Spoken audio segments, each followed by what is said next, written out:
உலகம் எப்படி சிருஷ்டிக்கப்பட்டது? சிருஷ்டித்தது யார்? வேதாகமம் இதை குறித்து என்ன சொல்லுகிறது? அல்லது வேதாகமம் எப்படி வந்தது?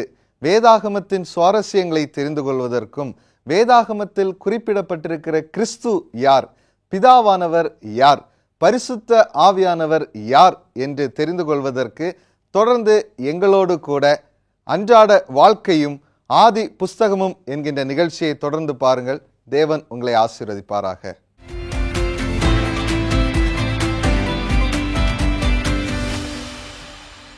உலகமெங்கும் உள்ள ஹோப் சேனல் நேயர்களுக்கு இயேசு கிறிஸ்துவின் நாமத்தினாலே வாழ்த்தி வரவேற்றுக் கொள்கிறேன்.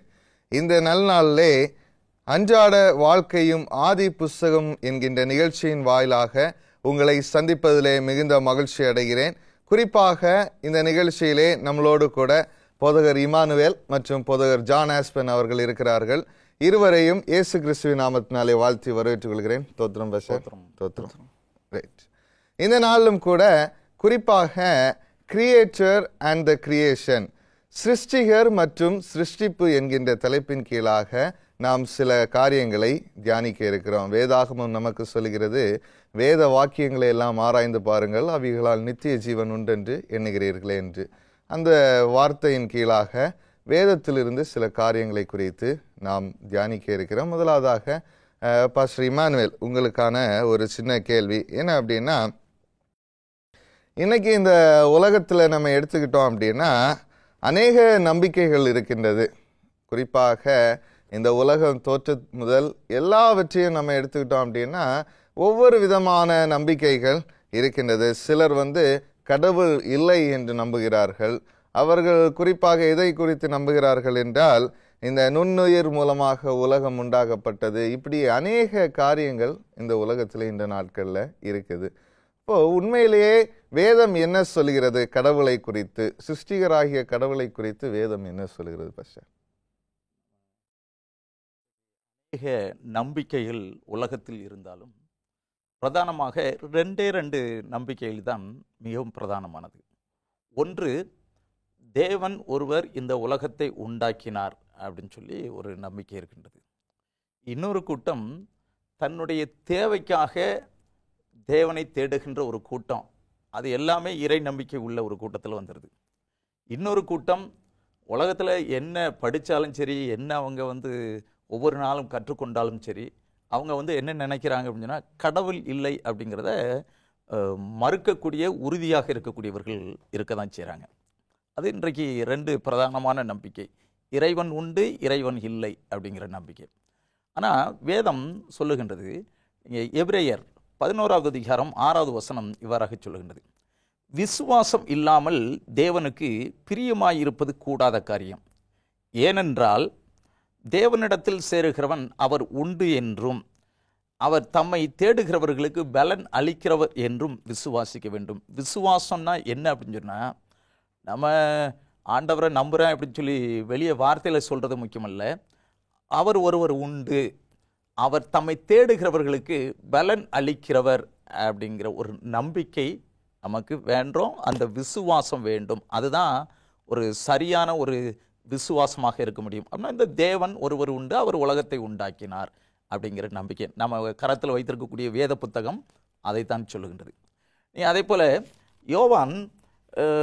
யோவான் எழுதின சுவிசேஷ புத்தகம் 17வது அதிகாரத்திற்கு நம்முடைய கவனத்தை திருப்புகின்ற பொழுது 3வது வசனம் இவ்வாறாக சொல்லுகின்றது. எல்லாருக்கும் ஒரு தெரிந்த ஒரு வசனம் இவ்வாறாக சொல்லுகின்றது, ஒன்றான மெய்தேவனாகிய உம்மையும் நீர் அனுப்பினவராகிய இயேசு கிறிஸ்துவை அறிவதுமே நித்திய ஜீவன்.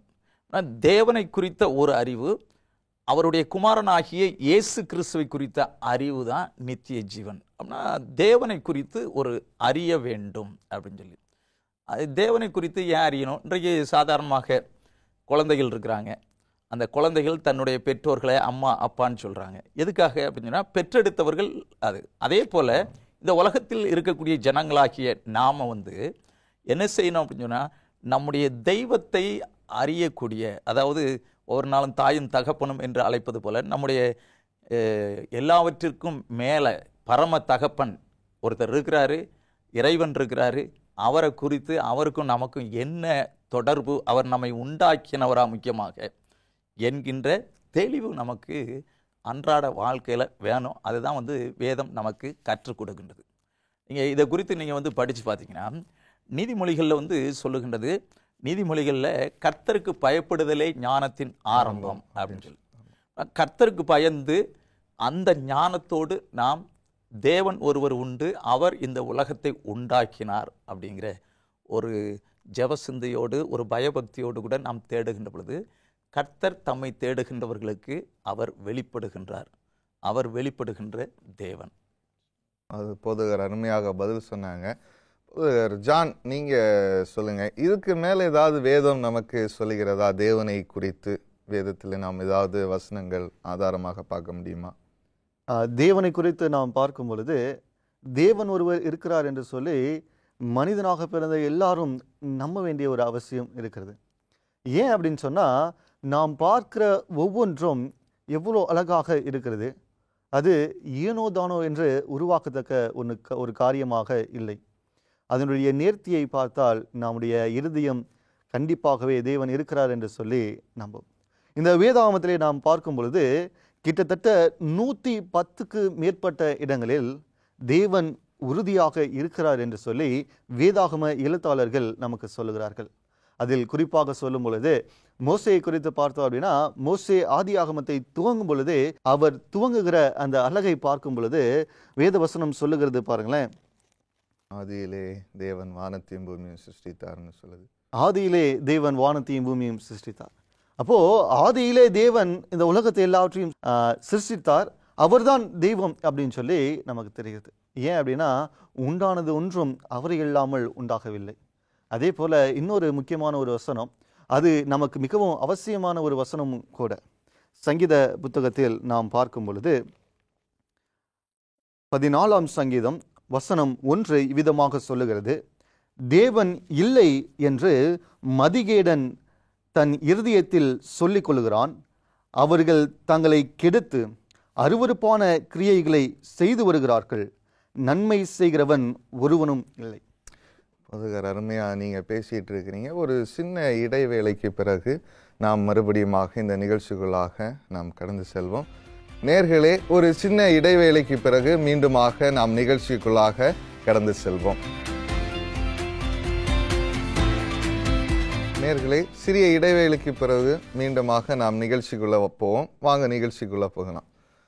போதகர் ஜான், நீங்கள் சொல்லிட்டு இருந்தீங்களே அந்த யோவான் புஸ்தகத்திலிருந்து மறுபடியுமாக நீங்கள் அது கொஞ்சம் விளக்கமாக சொன்னீங்கன்னா கொஞ்சம் நல்லாயிருக்கும். சங்கீத புத்தகத்திலிருந்து நாம் பார்த்து கொண்டிருந்தோம். அந்த வசனம் சொல்லுகிறது, மதிகேடன் தன்னுடைய இருதயத்தில் தெய்வன் இல்லை என்று சொல்லுகிறான். ஏன் அவன் சொல்லுகிறான் அப்படின்னு சொல்லி வேதமே நமக்கு பதில் சொல்லுகிறது. என்னவென்றால், அவர்கள் அருவருப்பான காரியங்களை செய்கிறதற்கு, சீர்கேடான வாழ்க்கையை செய்கிறதற்கு தங்களுடைய மனசாட்சியை, தங்களுடைய இருதயத்தை அவர்களை ஏமாற்றிக் கொள்கிறார்கள். ஏன் என்று சொன்னால், தேவன் ஒருவர் இருக்கிறார் என்று சொன்னால் அவர் வழிவகுக்கிறபடி நாம் நடக்க வேண்டும், நீதியாக நடக்கணும் அப்படின்னு சொல்லி தேவன் எதிர்பார்ப்பார் இல்லையா?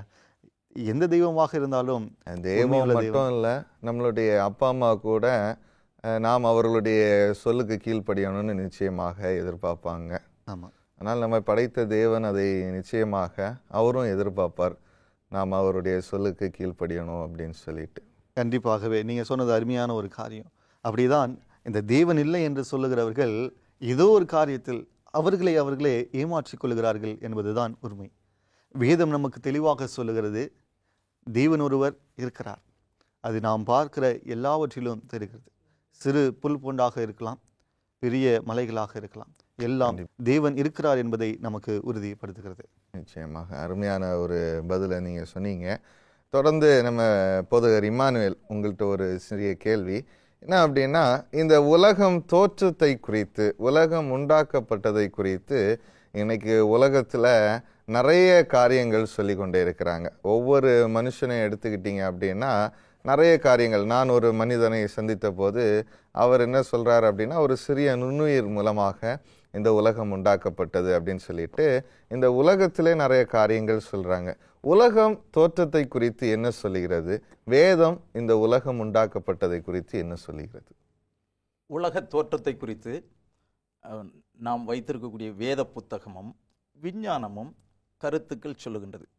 விஞ்ஞானம் வேதத்திற்கு எதிராக சொல்லுகின்ற ஒரு கருத்து இந்த உலகத்தில் மேலோங்கி இருந்தாலும் அதை நாம் உள்ளே போய் படித்து பார்த்தா தான் தெரியும். வேதமும் விஞ்ஞானமும் முரண்பட்டு இல்லை, சரியான ஒரு நேர்கோட்டில் செல்லுகின்றது. தேவன் ஒருவர் உண்டு, அவர் தான் இந்த உலகத்தை படைச்சாரு அப்படின்னு சொல்லுகின்றது. ஒரு வசனத்தை நான் வேதத்திலிருந்து வாசிக்க உங்களுக்கு ஆசைக்கின்றேன். ரோமர் 1ஆம் அதிகாரம் 20ஆவது வசனம் இவ்வாறாக சொல்லுகின்றது.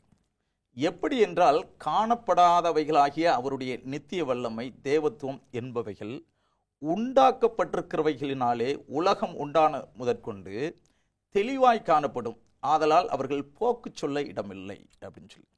இன்னைக்கு எல்லாம் தானாக உண்டாயிருச்சு, இறைவன் ஒருத்தர் கிடையாது அப்படின்னு சொல்லி இன்னைக்கு உலகத்தில் சொன்னாலும் சரி, இந்த உலகத்தில் நம்மை சுற்றிலும் இருக்கக்கூடிய உண்டாக்கப்பட்டவைகள் அப்படின்னு சொல்லி நம்ம நம்புகிறோம், வேதம் நம்புகின்ற காரியங்கள், இவைகள் மூலமாக தேவன் ஒருவர் உண்டு, அவர் தான் இந்த உலகத்தை உண்டாக்குனார் அப்படிங்கிறத தெளிவாய் நாம் பார்க்க முடியும். போக்கு சொல்ல இடமில்லை, யாரும் போக்கு சொல்ல முடியாது. உலகத்தில் நீங்கள் தாவரங்களை பாருங்கள், இல்லை அப்படின்னு சொன்னால் மிருக ஜீவன்களை பாருங்கள், நம்ம உடைய சரீரத்தினுடைய அமைப்பை பாருங்கள், இல்லை வான நட்சத்திரங்களை பாருங்கள், இவைகள் எல்லாம் தேவன் ஒருவர் உண்டு என்று சங்கீதக்காரன் அற்புதமாக சொல்றார்.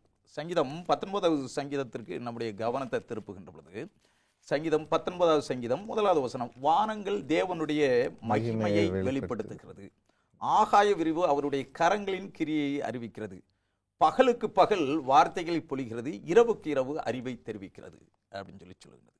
இன்னைக்கு எல்லாமே ஒருவேளை வானத்தில் இருக்கக்கூடிய நட்சத்திரங்களாக இருக்கலாம், நம்ம அன்றாட பார்க்கக்கூடிய மிருக ஜீவன்கள், தாவரங்கள் எல்லாம் தேவன் ஒருவர் உண்டு என்று நமக்கு வெளிப்படுத்துகின்றது. அதை நம்ம தெளிவாக பார்க்க முடியும். இதில் விஞ்ஞானம் எவ்விதமாக சொல்லுகின்றது, உலகம் தானாக உண்டான, நீங்கள் ஒரு நுண்ணுயிரிலிருந்து உண்டானது அப்படின்னு சொல்லி உலகம் நம்புது அப்படின்னு சொல்லி நம்ம எல்லாருக்குமே தெரியும்.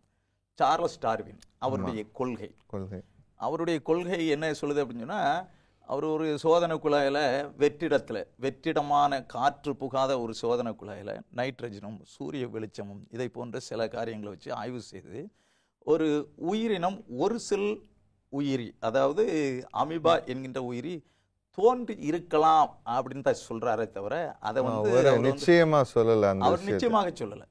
அதாவது தோன்றி இருக்கலாம் அப்படிங்கிற அந்த இப்படிதான் தோன்றி இருக்கலாம் அப்படின்னு சொல்றாரு. அதுல இருந்து 2 செல் இது இப்படிதான் தோன்றி இருக்கலாம் அப்படின்னு சொல்லி அவருடைய கூற்று சொல்லுகின்றது. இப்போ விஞ்ஞானத்தில் பொதுவாக அதிகமாக கல்வி சாலைகளில், நம்முடைய பள்ளிக்கூடங்களில் சயின்ஸ் ஸ்டூடெண்ட்ஸுக்கு சொல்லிக் கொடுக்கக்கூடிய ஒரு முக்கியமான ஒரு காரியம், நம்ம ஒருவேளை நம்ம கிறிஸ்தவர்களாக இருக்கலாம், அட்வந்து திருச்சபை சார்ந்தவர்களாக இருக்கலாம், சிருஷ்டிப்பை நம்பக்கூடியவர்களாக இருக்கலாம், நம்முடைய குழந்தைகளும் அதை தான் பள்ளிக்கூடத்தில் படிச்சுட்டு வராங்க. இப்போ முக்கியமாக பார்த்தீங்கன்னா அந்த பெருவாரியாக எல்லாருக்கும் சொல்லிக் கொடுக்கக்கூடிய ஒரு முக்கியமான காரியம் பிக் பேங் தியரி அப்படின்னு சொல்லி, அதை தமிழில் பெருவெடிப்பு கொள்கை அப்படின்னு சொல்லி சொல்கிறாங்க.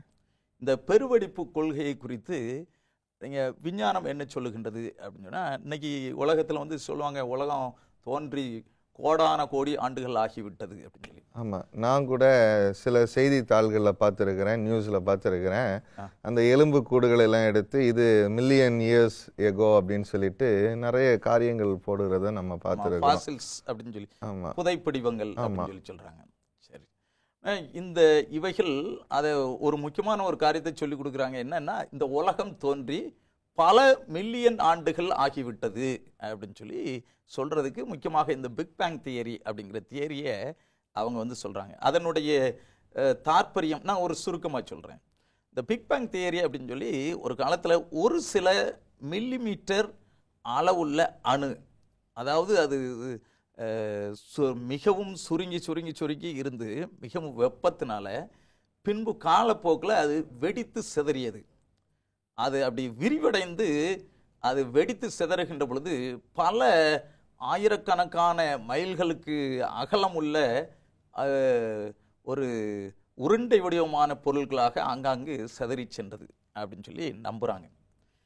இந்த இவைகளில் என்னென்னா, இந்த வெப்பத்தின் மிகுதியினால ஈர்ப்பு சக்தி, இன்னைக்கு புவி ஈர்ப்பு சக்தின்னு படிக்கிறோம், இந்த ஈர்ப்பு சக்திகள் மிகுதியினால இவைகள் வந்து என்ன செய்யுது அப்படின்னா ஒன்றோடு ஒன்று இணைந்து அது அப்படியே அசைவு பெற்று அது இருக்கின்றது. பின்னாடி வந்து பார்த்தீங்க அப்படின்னு சொன்னால் இந்த எலக்ட்ரான் நியூட்ரான் அப்படின்னு சொல்லி சொல்கிறாங்க. இவைகளுடைய தோற்றம் இந்த இதில் இருந்து வருவதற்கு பல மில்லியன் ஆண்டுகள் ஆகிவிட்டது அப்படின்னு சொல்லி சொல்கிறாங்க. சரியா? அருமையாக சொல்கிறீங்க. ஒரு சின்ன இடைவேளைக்கு பிறகு நாம் மீண்டும் நிகழ்ச்சிக்குள்ளாக வருவோம். நேயர்களே, ஒரு சிறிய இடைவேளைக்கு பிற்பாடு மீண்டுமாக நாம் நிகழ்ச்சிக்குள்ளாக கடந்து செல்வோம். நேயர்களே, சிறிய இடைவேளைக்கு பிறகு மீண்டுமாக நாம் நிகழ்ச்சிக்குள்ளாக தொடர்ந்து கடந்து செல்வோம். பாஸ்டர், அருமையாக நீங்கள் பேசிகிட்டு இருந்தீங்க. இன்னும் தொடர்ந்து அதை குறித்து நீங்கள் சற்று விரிவாக சொன்னால் நலமாக இருக்கும் பாஸ்டர். அதாவது இந்த நியூட்ரான் அதே போல் புரோட்டான் இவைகளுடைய தோற்றம் வெப்பம் தணிந்ததுனால அது உண்டானது. இன்னும் மேற்கொண்டு வெப்பம் தணிகின்ற பொழுது அவைகளோடு கூட எலக்ட்ரானுடைய தோற்றமும் இருக்கின்றது. இந்த ஒவ்வொரு அந்த ப்ராசஸ் அப்படின்னு சொல்லி சொல்கிறாங்க பார்த்தீங்களா, ஒவ்வொரு நிலைகளை கடந்து வருவதற்கு பல மில்லியன் ஆண்டுகள் கடந்தது அப்படின்னு சொல்லி சொல்கிறாங்க. பல மில்லியன் ஆண்டுகள் இப்படி கடந்து சென்று அதுக்கு பிறகு இந்த எலக்ட்ரானுடைய தோற்றத்திற்கு பிறகு என்ன ஆகுது அப்படின்னா ஹைட்ரஜன், ஹீலியம், இத்தியம் போன்ற இந்த வாயுகளுடைய தோற்றம் இருக்கின்றது. இவைகளெல்லாம் சேர்ந்து பின்பு என்ன செய்து அப்படின்னு சொன்னால் அவைகள் ஒரு இந்த உலகமாக உருவெடுப்பதற்கு, அதாவது இன்னைக்கு விண்மீன்கள் அப்படின்னு சொல்லி சொல்கிறாங்களா, ஒரு சூரிய குடும்பம், அதை சுற்றிலும் வந்து நம்ம நவக்கிரகங்கள்லாம் சொல்லி சொல்கிறாங்க பார்த்தீங்களா, இந்த கோள்கள் இதில் நம்ம பூமி இந்த சூரிய குடும்பத்தில் இவைகளெல்லாம் வருவதற்கு இன்னும் பல மில்லியன் ஆண்டுகள் எடுத்துக்கொண்டது அப்படின்னு சொல்லி இந்த பிக் பேங் தியரியை குறித்து சொல்லுகின்றவர்கள் சொல்கிறாங்க. அதில் இருந்து தான் நீங்கள் ஒரு நுண்ணுயிரின்னு சொல்லி சொல்கிறீங்க பார்த்தீங்களா, அமீபா அப்படிங்கிறது, அது தோன்றுவதற்கு இன்னும் பல ஆயிரக்கணக்கான மில்லியன் ஆண்டுகள், கோடி கோடி ஆண்டுகள் எடுத்துக்கொண்டது அப்படின்னு சொல்லி இந்த இது நம்பிக்கை சொல்லுகின்றது. ஆனால் இது விஞ்ஞானம் நம்முடைய மாணவர்களுக்கும் நம்முடைய பிள்ளைகளுக்கும் சொல்லி கொடுத்தாலும், நாமளும் பள்ளிக்கூடத்தில் படிச்சுட்டு வந்தாலும் சரி, ஆனால் நம்முடைய வேத வசனம் சொல்லுகின்றது, அவர் சொல்லாகும், அவர் கட்டளையிட அவர் வெளிச்சம் உண்டாக கிடவது என்றார், வெளிச்சம் உண்டாயிற்று. ஆகாய விரிவு உண்டாக கிடவது என்றார், உண்டாயிற்று. ஒரே வார்த்தையினால உண்டானது அப்படிங்கிறது தான் வேதம் சொல்லுகின்றது. ஆனால் விஞ்ஞானம் இப்படி சொல்லுகின்றது. ஆனால் இதை குறித்து இன்னும் மேற்கொண்டு அது உண்மையா இல்லையாங்கிறதுக்கு இன்னும் விஞ்ஞானபூர்வமான சில நிரூபணங்கள் இருக்கின்றது. அதை நம்ம பார்க்கலாம். அருமையா பாஸ்டர் அந்த பிக் பேங் தியரியை குறித்து சொன்னாங்க. இதே போல வேறு ஏதாவது அறிவியல் பூர்வமாக இந்த உலகம் உண்டாக்கப்பட்டதை குறித்து ஏதாவது சயின்டிஸ்ட் ஏதாவது பண்ணியிருக்கிறாங்க, ஆராய்ச்சி பண்ணியிருக்கிறாங்களா, அல்லது ஏதாவது அறிவியல் பூர்வமான ஆதாரங்கள் இருக்கின்றதா? நிச்சயமாகவே இருக்குது பாஸ்டர். நாம் பார்க்கும் பொழுது மின் துகள்கள் என்று சொல்லப்படுகிற ஒரு காரியம் இருக்குது. ஆங்கிலத்தில் மூன் டஸ்ட் என்று சொல்லுவார்கள். சரிங்களா? அப்போலோ மிஷன் என்ற அந்த விண்வெளி ஆராய்ச்சி நபர்கள் எல்லாரும் முதல் நிலாவுக்கு சென்றபோது அங்கே அவர்கள் இறங்குவதற்கு யோசித்தார்கள். ஏனென்று சொன்னால் இந்த மின் துகள்கள் நிறைய சேர்ந்திருக்கக்கூடும் என்று சொல்லி அவர்கள் யோசித்தார்கள். உதாரணத்துக்கு, ஒரு நாள் நம்முடைய வீட்டின் அறையை முழுமையாக நம்ம பூட்டி வைத்தோம் அப்படின்னு சொன்னால் கண்டிப்பாகவே அங்கே தூசி பறந்திருக்கிறத நம்ம பார்க்கலாம். நிச்சயமா இல்லையா? அப்போது திறந்திருக்கிற ஒரு வீட்டை பார்த்தோம் அப்படின்னு சொன்னால் நீண்ட நாட்கள் பாலடைந்து இருக்கிற அந்த வீட்டுக்குள்ள என்னைக்காச்சும் போன அனுபவம் இருக்கான்னு தெரியல. எனக்கு நான் பார்த்துருக்கேன். பூட்டி வைத்திருக்கிற வீடை தான் அதிகமாக தூசிகள் காணப்படும். அந்த இடத்துல மண்ணையே நம்ம வந்து பார்க்க முடியும், அந்த அளவுக்கு தூசி எல்லாம் படிந்திருக்கோம். அப்போ விஞ்ஞானிகளுடைய கருத்து என்ன அப்படின்னா, பல பில்லியன் கணக்கான ஆண்டுகள் ஆகிவிட்டது இந்த உலகம் தோன்றி. அப்போ நிலாவுல கிட்டத்தட்ட 50 அடிக்கு மேலாக இந்த மின் துகள்கள் இருக்க வேண்டும். ஒருவேளை மனிதர்கள் அங்கே இறங்கும் பொழுது அந்த தூசிக்குள்ளாக அவர்கள் புதைந்து போகிறதுக்கான வாய்ப்பு இருந்தது. அதாவது இந்த உலகம் தோற்றம் முதல் அந்த நிலால தூசி படிந்து கொண்டே இருக்கும் என்பது அறிவியல் பூர்வமான ஒரு காரியமாக இருக்கிறது. கண்டிப்பா தூசி படிக்கிறதை இத்தனை ஆண்டுகள் இருந்தால் அதனுடைய அளவு கண்டிப்பாக உயர்ந்திருக்கும் இல்லையா? அப்போ இவங்க புதைந்து விடக்கூடாது என்பதற்காக அவர்கள் சில ஏற்பாடுகள் எல்லாம் செய்திருந்தார்கள். நிலாவில் முதல் கால் வைத்த நபரையும் நாம் அறிவோம். நீல் ஆம்ஸ்ட்ராங் ஆமா, அவர் நீல் போய் ஆம்ஸ்ட்ராங். கால்களை வைக்கும் பொழுது அதனுடைய உயரத்தை அவர்கள் அளந்த பொழுது சில சென்டிமீட்டர் தான் இருந்ததாம்.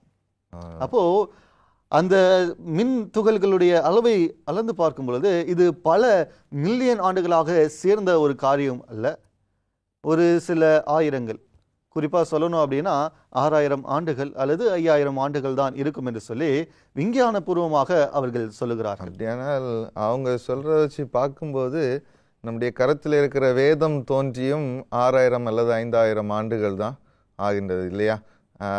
அந்த அறிவியல் பூர்வமாக அவங்க சொல்றத வைத்து பார்க்கும்போது நிச்சயமாக தேவன் தான் இந்த உலகத்தை உண்டாக்கினார் என்பதில் எந்த விதமான சந்தேகமும் இல்லை. இல்லை, ஆமாம், கண்டிப்பாக இதை நாம் சொல்லும் பொழுது தேவனுடைய அந்த காரியங்கள் வேதாகமத்தில் சொல்லப்பட்டிருக்கிற அந்த வம்ச வரலாறினுடைய கணக்குகளை வைத்து பார்க்கும் பொழுது மனிதன் தோன்றி 6000 வருஷங்கள் தான் இருக்கும் என்று சொல்லி வேதம் நமக்கு சொல்லுகிறது, அல்லது அதற்கு மேற்பட்ட ஆண்டுகள் இருக்கலாம்.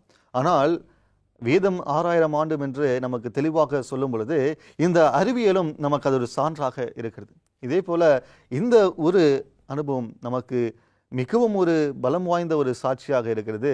தேவன் இந்த உலகத்தை படைத்து வெறும் 6000 ஆண்டுகள் அல்லது அதற்கு கொஞ்சம் மேலே அல்லது கொஞ்சம் கீழே இருக்க தான் வாய்ப்பு இருக்குது. அதனால் இந்த மூன்டஸ்ட் அப்படிங்கிற இந்த மின் துகள் என்ற அந்த ஃபார்முலா பல பில்லியன் கணக்கான ஆண்டுகள் ஆனது என்று சொல்லி இந்த உலகம் தோன்றி பல மில்லியன் ஆண்டுகள் கடந்து போனது என்று நாம் சாட்சியாக கொடுக்க முடியாத ஒரு காரியமாக இருக்கிறது. ஆமாம் பாஸ்டர், நான் ஒரு சின்ன கருத்தை இதோட கூட சேர்க்கணும் அப்படின்னு சொல்லி நினைக்கிறேன். 1969ஆம் ஆண்டு நீல் ஆம்ஸ்ட்ராங் அப்பல்லோ அந்த விண்கலத்தின் மூலமாக அவர் கால் பதித்து விட்டு அவர் வருகின்ற பொழுது போகும்போது அவருடைய நம்பிக்கை என்னென்னா இறை நம்பிக்கை கிடையாது, உலகம் தானாக உண்டானது அப்படின்னால அவரும் பயந்து போய் தான் அதற்குரிய ஏற்பாட்டோடு கூட போனார். அவர் அந்த காலடி பதித்து விட்டு கீழே வரும்போது நிருபர்கள் எல்லாரும் கொஞ்ச நாள் அவர் அந்த ஓய்வுக்கு பிறகு வெளியே வந்த உடனே நிருபர்கள் கேட்டாங்க, இங்கே நிலாவுக்கு போனீங்களே என்னத்தை பார்த்தீங்க அப்படின்னு சொல்லி. அவர் சொன்ன வார்த்தை என்ன அப்படின்னு சொன்னால், நான் தேவனை பார்த்தேன் அப்படின்னு சொல்லி. இறை நம்பிக்கையற்றவராக போனவர் இறை நம்பிக்கை உடையவராக திரும்பினார். அதுக்கு முக்கியமான காரணம் பாஸ்டர் சொன்னாங்க பார்த்தீங்களா, அந்த விண் துகள்கள் அப்படின்னு சொல்லி. அதை பற்றி தானே உண்மை. உலகம் உண்டானது நம்முடைய வேதம், நம்முடைய கரத்தில் இருக்கக்கூடிய வேத புத்தகம் சொல்வது போன்று 5000 6000 ஆண்டுகளுக்கு இடைப்பட்டது அப்படிங்கிறத ரொம்ப தெளிவாக வேதம் நமக்கு சொல்லுகிறது. அருமையாக இருவரும் நல்ல பதில்களை சொன்னீங்க. ஒரு சிறிய ஜெபத்தோடு கூட நாம் இந்த நிகழ்ச்சியை முடிப்போம். போதகர் ஒரு இமானுவேல் ஒரு சிறிய ஜெபத்தை நீங்கள் ஏற்றுங்க. நாம் ஜெபம் செய்வோம். நீர் எங்களை உண்டாக்கினீர் என்று எங்களுக்கு அனுதின வாழ்க்கையில் எங்களுக்கு ஒவ்வொரு நாளும் வெளிப்படுத்துகின்ற தெய்வமாய் நீர் இருக்கின்றபடினால் நன்றியோடு துதிக்கிறோம். கிருபையாக இந்த நிகழ்ச்சியின் மூலமாக இந்த உலகம் தானாக உண்டாகவில்லை, அது உம்முடைய கரத்தின் கிரியை என்பதை நாங்கள் படிச்சிருக்கிறோம். நாங்களும் உம்முடைய கரத்தின் கிரியையிலப்பா, நாங்கள் எங்களுடைய பரம தகப்பனாகி உம்மை சார்ந்து வாழுகின்ற பயபக்தியான வாழ்க்கையை எங்களுக்கு கட்டளையிடுங்க. இயேசுவின் நாமத்தில் ஜெபிக்கிறோம் நல்ல பிதாவே, ஆமென். நேயர்களே, அருமையாக நாம் மிகவும் சுவாரஸ்யமான கருத்துக்களை நாம் படித்தோம். வேதாகமும் அறிவியல் இந்த இரண்டும் இந்த உலகத்தை குறித்து என்ன சொல்கிறது, உலகம் சிருஷ்டிப்பை குறித்து என்ன சொல்கிறது என்று படித்தோம். தொடர்ந்து எங்களோடு இணைந்திருங்கள். எங்களுடைய நிகழ்ச்சியை நீங்கள் பாருங்கள். இன்னும் சுவாரஸ்யமான கருத்துக்களோடு இன்னொரு நாளிலே நாம் சந்திப்போம்.